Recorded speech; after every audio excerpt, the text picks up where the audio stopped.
রাজশাহীতে পরিবেশ রক্ষায় মানববন্ধন, গাছ কাটা, পুকুর ভরাট ও দূষণ বন্ধের দাবি। বিস্তারিত থাকছে রাজশাহী থেকে লিয়াকত হোসেনের প্রতিবেদনে।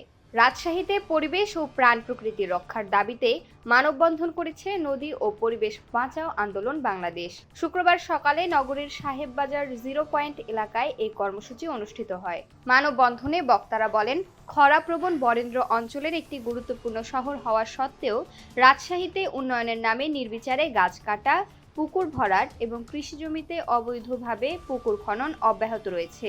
এতে পরিবেশের ভারসাম্য মারাত্মকভাবে বিঘ্নিত হচ্ছে। একই সঙ্গে নগরীতে বায়ু দূষণ ও শব্দ দূষণ উদ্বেগজনক হারে বেড়েছে, যা জনস্বাস্থ্যের জন্য হুমকি হয়ে দাঁড়িয়েছে। তারা আরও বলেন, অপরিকল্পিত নগরায়ন, নির্মাণ বিধিমালা না মানা, রাস্তা ও ফুটপাত দখল এবং অবৈধ পার্কিংয়ের কারণে নগরবাসী প্রতিনিয়ত ভোগান্তির শিকার হচ্ছে। পদ্মাপাড়ের বিভিন্ন বিনোদন কেন্দ্র ও গুরুত্বপূর্ণ সড়ক দখল করে গড়ে তোলা অবৈধ স্থাপনা ও গ্যারেজ থেকেও চাঁদা আদায়ের অভিযোগ তোলা হয়। মানববন্ধনে পরিবেশ সুরক্ষায় কয়েকটি দাবি তুলে ধরা হয়।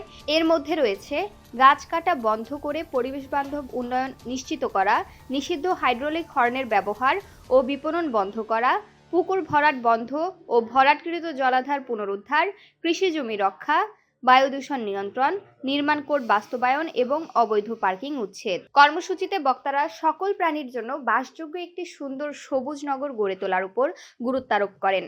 মানববন্ধনে সংগঠনের সভাপতি অ্যাডভোকেট মোহাম্মদ এনামুল হক, সাধারণ সম্পাদক হোসেন আলী পিয়ারা, সহসভাপতি ডাক্তার ওয়াসিম হোসেন, ডক্টর জাকির খান ও ডক্টর মোহাম্মদ কামরুজ্জামান সহ বিভিন্ন সামাজিক ও পরিবেশবাদী সংগঠনের নেতারা উপস্থিত ছিলেন। এছাড়া দিগন্ত প্রসারী ক্লাবের সাধারণ সম্পাদক মোহাম্মদ নুরুল হক, বরেন্দ্র ইউথ ফোরামের সভাপতি মোহাম্মদ আতিকুর রহমান আতিক এবং সামাজিক সাংস্কৃতিক কর্মী ওয়ালিউর রহমান বাবুও বক্তব্য দেন।